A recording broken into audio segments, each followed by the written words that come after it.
خوتي خواتاتي اهلا وسهلا مرحبا بكم يا جماعة الخير مساء الخير عليكم زول الفلاول والسلام عليكم. J'espère que vous allez bien, j'espère que vous vous portez bien. Nous allons continuer ensemble en ce 3 avril 2024 de parler de la crise algéro-émiratie parce que le sujet s'impose. On en a parlé dans une première émission que nous avons diffusée tout à l'heure. La réaction de l'ex-ministre des Affaires étrangères émirati, la première du genre, c'est la première fois depuis 2 ans, le début de la crise algéro-émiratique, qui était pour le moment qu'une crise médiatique, froide,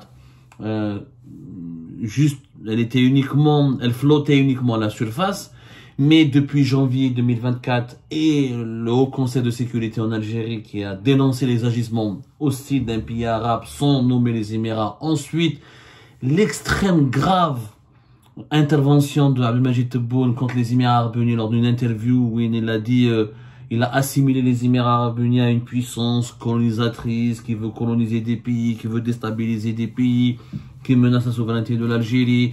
Il les a menacés, notre patience a des limites, nous avons plus de 5 millions de chouhada, attention, si vous nous attaquez.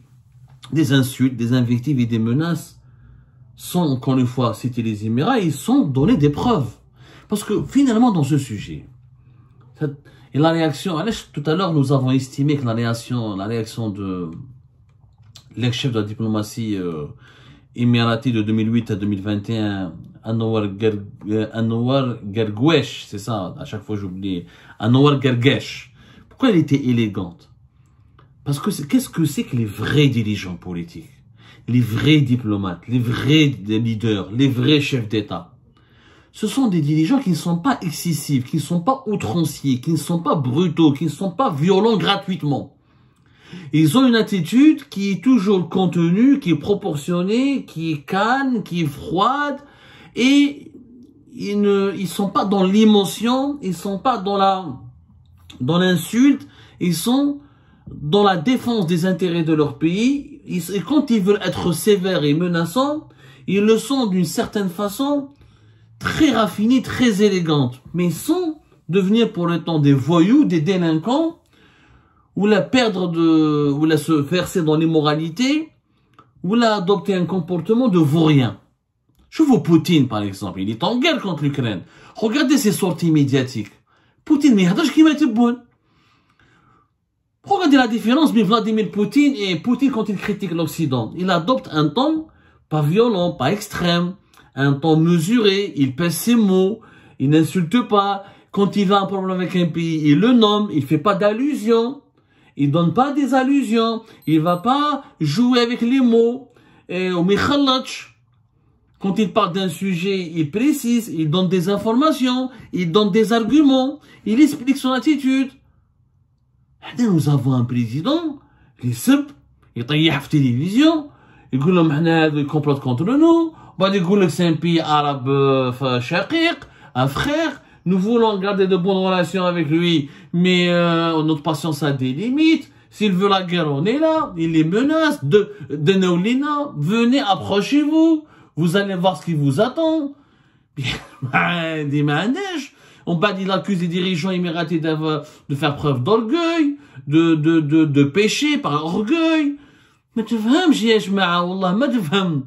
il y a une attitude incorrecte, incohérente. C'est de la schizophrénie. Mais tu vois, ce n'est pas comme ça qu'on se comporte. Et on a expliqué dans la première émission que les États, ils ont des circuits, des cadres d'échange formels et informels. Il y a le circuit diplomatique, il y a des mots, il y a des mécanismes au niveau des relations bilatérales entre deux États qui leur permettent de régler leurs crises successives ou leurs problèmes respectifs, de dépasser les tensions ou de décider de rompre leurs relations, de s'éloigner ou d'entrer dans une phase d'hostilité affichée, mais avec une certaine élégance, avec une certaine bienséance. Les États ne peuvent pas rabaisser leur niveau à des discussions de café, à des disputes de trolls, de commentaires sur les réseaux sociaux. C'est ce que nous sommes en train de faire avec les Émirats arabes unis. Et jusqu'à maintenant, qu'est-ce qui cause problème? Aucun officiel algérien n'a expliqué réellement le problème avec les Émirats. On n'a que des thèses. Alors un jour on nous dit l'Algérie ne s'entend pas avec les Émirats à cause de la crise en Libye, parce que les Émiratis soutiennent le maréchal Haftar, ils soutiennent des partis, des mouvances et des tendances qui sont anti-algériennes en Libye. On nous dit que les Émirats soutiennent en Mauritanie, essaient de saboter le rapprochement de l'Algérie avec les autorités mauritaniennes, et que les Émirats essaient d'inciter la Mauritanie à normaliser ses relations avec Israël et à s'éloigner de l'Algérie. Et là où il y a l'Algérie essaie d'exercer son influence, les Émirats, elle est là, les Émiratis sont là pour la contrecarrer. On accuse les Émirats arabes unis d'avoir été parmi les éléments les plus les éléments déclencheurs de crise avec le Mali, parce que les Émiratis ont une certaine se sont beaucoup rapprochés des autorités putschistes au Mali. Ils essayent donc de gagner, de rallier à leur camp le Mali et le Niger. On parle en Tunisie que les Émiratis incitent les autorités tunisiennes à s'éloigner de l'Algérie, à diminuer et à réduire leurs relations ou la coopération bilatérale avec l'Algérie, parce que les Émirats veulent exercer une emprise totale sur la Tunisie au détriment de l'Algérie. On a sorti tous les arguments. Parmi ces arguments, il y a une vérité. Il y a une vérité. Et les Émiratis sont devenus incontestablement une puissance régionale. Une puissance régionale qui fait du lobbying, qui, comme toutes les puissances mondiales, mais ne كذبوش على رواحنا. يعني, ce qu'on reproche aux Émirats, on l'a déjà reproché à la France, on l'a déjà reproché aux États-Unis d'Amérique, on l'a reproché déjà à la Grande-Bretagne, on l'a déjà reproché à la Russie de Poutine, on l'a reproché à beaucoup d'États, à l'Arabie Saoudite auparavant. C'est-à-dire que nous avons affaire à une puissance régionale qui est devenu, qui utilise ses moyens financiers importants, sa richesse, qui travaille sur son image pour promouvoir des connexions, des réseaux avec des pays en Afrique, notamment ça a commencé dans le monde arabe et musulman.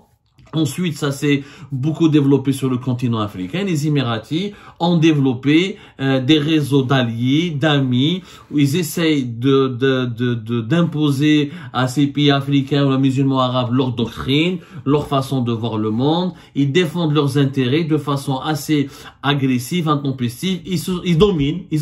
Les Émirats commencent. Ce qui gêne, en fait, dans cette histoire, c'est que les Émirats est en train de réussir là où l'Algérie a totalement échoué. C'est-à-dire que c'est l'Algérie qui devrait jouer ce rôle de puissance régionale, qui tisse des relations et des partenariats importants avec des pays arabes et musulmans. C'est pas le cas de l'Algérie, c'est les Émirats. Les petits Émirats qui font la taille d'une wilaya en Algérie ont aujourd'hui une influence, un soft power, une emprise, un impact beaucoup plus important au niveau de la politique ou là au niveau de la géopolitique qu'un pays aussi important que l'Algérie.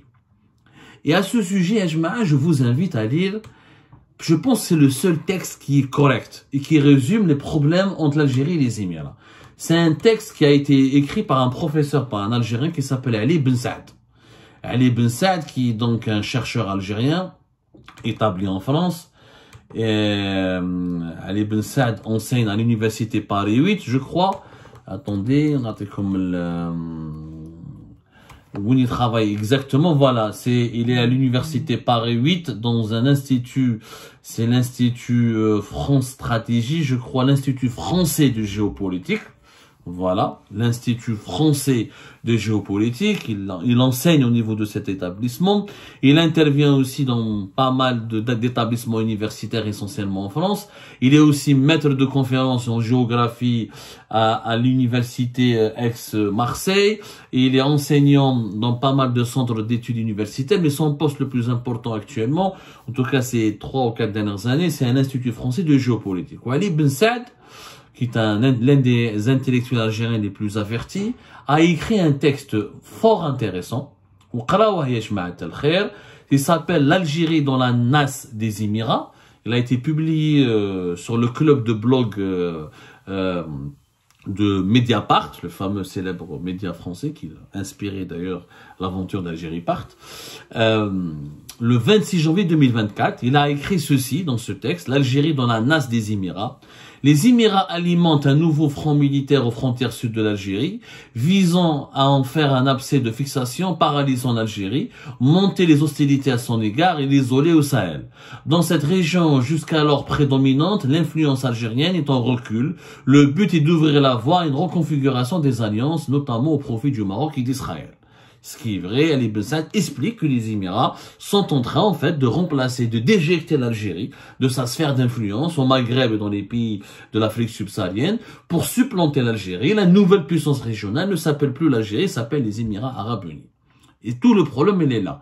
C'est qu'est-ce qu'on reproche aux Émiratis? On reproche de venir chez nous, dans notre zone d'influence, à nos frontières, de nous bousculer nos intérêts, de s'implanter dans les pays voisins, d'exercer une influence importante sur les dirigeants des pays voisins. Et ça nous gêne parce que ça réduit notre importance, ça réduit l'importance et ça réduit l'influence de notre pays. Ce qui est totalement vrai. Mais si les Émiratis, comment les Émiratis, avec leur petite taille, avec leur passé extrêmement... ils ont un passé médiocre. Les Émirats, ils existent depuis le début des années 70. Ils ont commencé à émerger, à se faire connaître que depuis la fin des années 90, début des années 2000. Comment un petit État est devenu plus puissant qu'un État que l'Algérie? D'ailleurs, les Émiratis, en fait, la réussite des monarchies du Golfe cause vraiment problème dans le monde arabe parce que finalement, les monarchies ont remplacé les traditionnels États-nations dans le monde arabe, qui étaient eux les leaders du monde arabe et du monde musulman.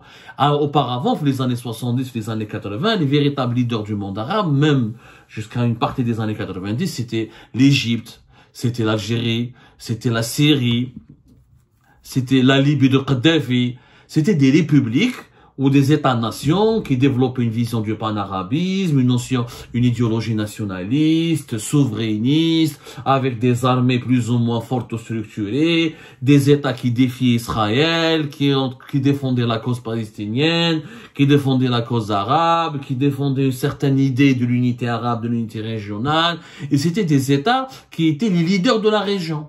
Les monarchies du Golfe, à l'exception de l'Arabie Saoudite, qui a joué un rôle important dans le choc pétrolier des années 70 et les premiers conflits avec Israël, n'avaient pas de mot à dire. C'était des petits pays, des petits États totalement sous-développés. C'était des petits élèves.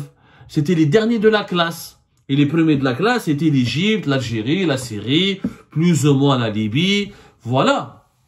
Mais ça a totalement changé.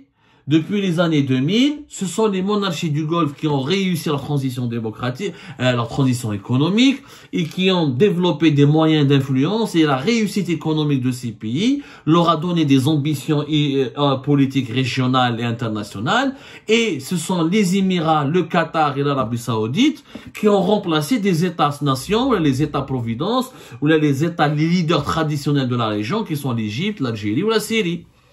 Et c'est ce qui cause problème. C'est ce nouveau monde. Et naturellement, nous, en tant que même les Égyptiens, les Algériens, les Tunisiens, les Libyens, on accepte tous, on voit d'un très mauvais œil cette réussite émiratie. Parce qu'elle nous interpelle. En fait, elle nous reflète réellement les Émirats. Pourquoi ça nous dérange? Au-delà de tout ce qu'on peut leur reprocher, leur lobbying, ils essaient d'imposer la dictature, ils essaient de corrompre les élites dirigeantes, et ils essaient de violer les souverainetés des pays, ils font de l'ingérence étrangère. Tout cela est vrai. Mais le problème, c'est pourquoi c'est vrai. C'est vrai parce que ces micro-États, comme le Qatar d'ailleurs, ont réussi là où nos États historiques et là où qui étaient des puissances régionales se sont totalement effondrés. Aujourd'hui, l'Égypte est en crise financière. C'est l'Égypte qui dépend des Émirats et de l'Arabie Saoudite. La Libye, elle est divisée et c'est les Libyens qui dépendent des Émirats et non pas le contraire. Et l'Algérie est affaiblie, elle est éjectée de son environnement immédiat. Elle n'arrive plus à avoir la même influence que d'un pays comme les Émirats. Et c'est ça le problème. C'est ce complexe d'infériorité et que nous sommes en train de développer vis-à-vis des Émirats parce que eux, ils ont réussi à supplanter nos pays sur la scène internationale. C'est ça la vérité, Ali Ben Saad le dit un peu encore. Ali Ben Saad, dans un passage très important, il dit que c'est le plus cuisant et le point humiliant échec stratégique et diplomatique de l'Algérie depuis son indépendance. Il parle de la crise au Mali quand les Maliens se sont attaqués à l'Algérie, aux autorités algériennes, en refusant les accords d'Alger et en révisant leurs relations avec l'Algérie. Et le Mali, clairement, est devenu pire que pratiquement comme le Maroc, un pays anti-algérien en ce moment. C'est l'aboutissement d'une stratégie déployée à peu de frais par les Émirats. Ils n'ont fait que fructifier les impasses stratégiques dans lesquelles l'Algérie s'est elle-même enfermée. Ces impasses, c'est d'abord et surtout le résultat de l'incompétence, de la gabegie et de l'arrogance ignorante à l'égard des pays du Sahel qui ont fini par aboutir au basculement du Niger et du Mali dans l'opposition de l'Algérie, alors qu'ils ont été des alliés inconditionnels. C'est l'image et la perception de la déliquescence renvoyée par l'Algérie au point de donner autorisation à des pays aux structures militaires portant très fragiles de passer à des actes militaires hostiles à son encontre comme celui de la guerre du Mali contre les acteurs liés à l'Algérie, à ses frontières même. Le plus grave pourtant, c'est que cela se soit fait essentiellement grâce à l'appui des milices Wagner, milices étrangères appuyant un régime et des actes hostiles à l'Algérie. Elle se trouve aujourd'hui à ses frontières. Elle menace d'autant plus sa stabilité qu'il s'agit de militaires non conventionnels aux pratiques douteuses, criminelles et incontrôlables comme le sont celles de toute milice. En fait, c'est l'impuissance, c'est le déclin de l'Algérie qui a permis aux Émirats de s'imposer comme la nouvelle puissance régionale qui remplace l'Algérie et qui offre sa propre vision de l'ordre politique mondial, de l'ordre politique régional. Donc, les Émiratis se sont engagés dans une brèche qui leur a été ouverte par la déliquescence, par le déclin de l'Algérie, déclin qui s'explique par l'incompétence de nos dirigeants. Depuis la maladie de Bouteflika, d'ailleurs, il faut dire, nous n'avons pas eu de problème avec les Émirats, avec Bouteflika. À l'époque de Bouteflika, il y avait des relations très harmonieuses. D'ailleurs, à l'époque du régime de Bouteflika, on refuse de le dire, les Émiratis étaient plus proches des Algériens que des Marocains. Ça, on l'oublie de le dire, que le Maroc il s'est rapproché que récemment des Émiratis, que le Maroc a profité de la normalisation des relations entre Israël et les Émirats, mais aussi de la brouille et de la chute du régime de Bouteflika en Algérie pour se rapprocher beaucoup des Émirats. Et là, peut-être on devra lui consacrer une émission à part. N'oublions pas que Abdelaziz Bouteflika était l'un des conseillers du fondateur, du père fondateur des Émirats Arabes Unis à Abu Dhabi. Qu'entre 1984, 1985 jusqu'en 1987, il était le conseiller attitré des Émirats Arabes Unis et qu'il a contribué à travers ses conseils, son expertise à la construction de ce qu'on appelle aujourd'hui les Émirats Arabes Unis, les Émirats modernes. Le père fondateur, c'était le Cheikh Zayed Ben Sultan Nahyan. Abdelaziz Bouteflika était son conseiller. D'ailleurs, le séjour, la vie, la séquence émiratée dans la vie d'Abdelaziz Bouteflika, elle est très peu connue. Très peu connue. Il n'y a pas eu beaucoup d'ouvrages, de livres, de traités, de recherches sur ce que réellement a fait Abdelaziz Bouteflika aux côtés de Cheikh Zayed Ben Sultan Nahyan. Donc durant le régime Bouteflika, nous avions de très bonnes relations avec les Émiratis.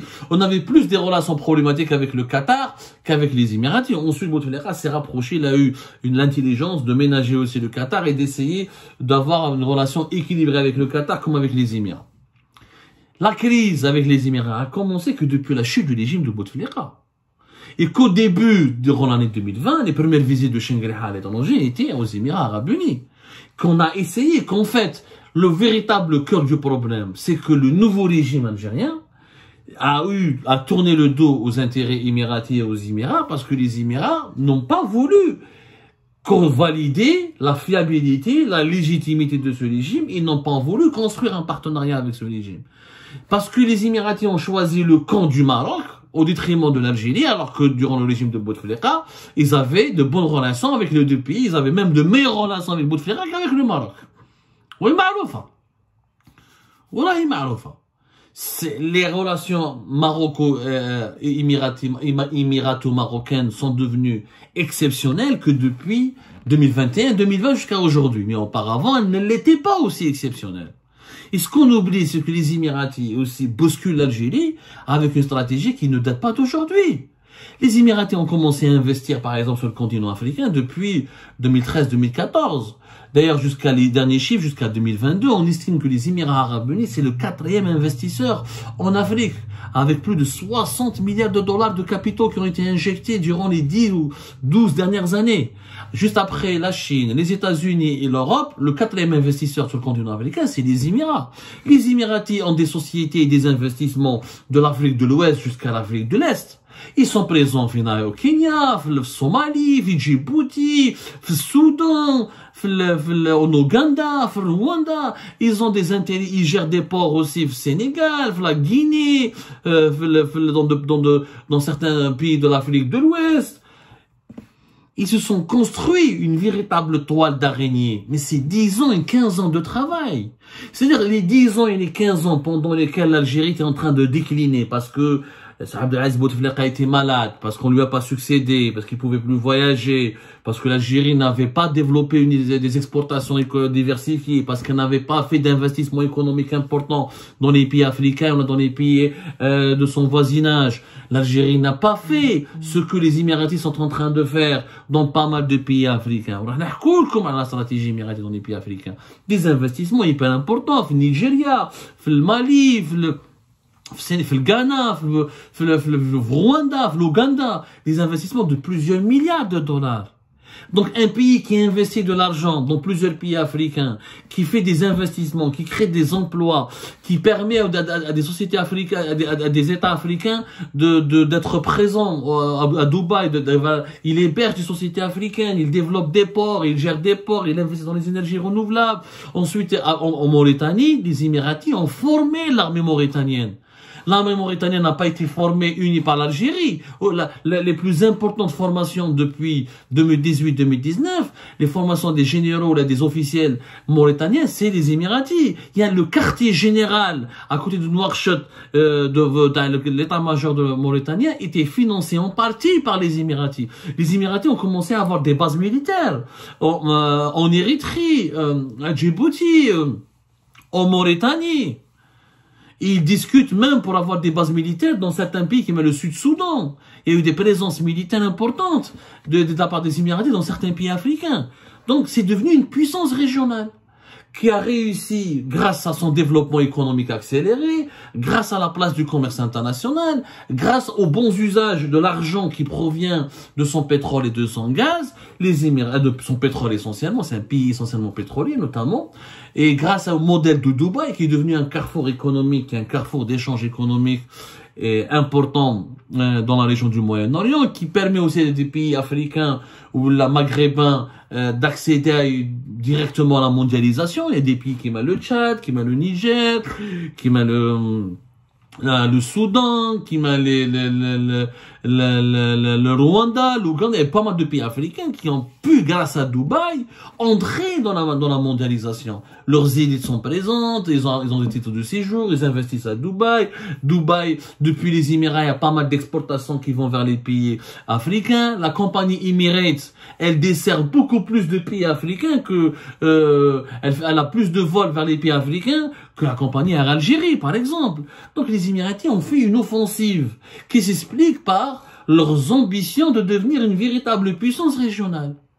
Là où l'Algérie recule, les Émirats avancent. Et c'est ça le cœur de la crise. Il y a une sorte de jalousie. Il faut dire la vérité, nous les jalousons, les Émiratis, parce qu'ils reflètent nos échecs, ils reflètent nos impuissances, sont devenus le miroir de nos échecs et de nos impuissances. Et c'est pour cette raison qu'aujourd'hui, c'est en partie à cause de cela qu'il y a une grave crise. Il y a un pays malade et vieillissant qui est l'Algérie, qui est remplacé par un pays jeune et qui est dynamique et qui est riche, qui est les Émirats. Et ça crée des conflits. C'est tout à fait normal. La solution passe par le réveil. Il n'est pas normal qu'un pays comme les Émirats dispose de plus d'influence qu'un pays comme l'Algérie. L'Algérie doit se réveiller, doit s'activer, se remettre en cause, doit assurer son propre développement, doit progresser pour pouvoir ensuite protéger ses intérêts à l'étranger ou là se faire respecter sur la scène internationale.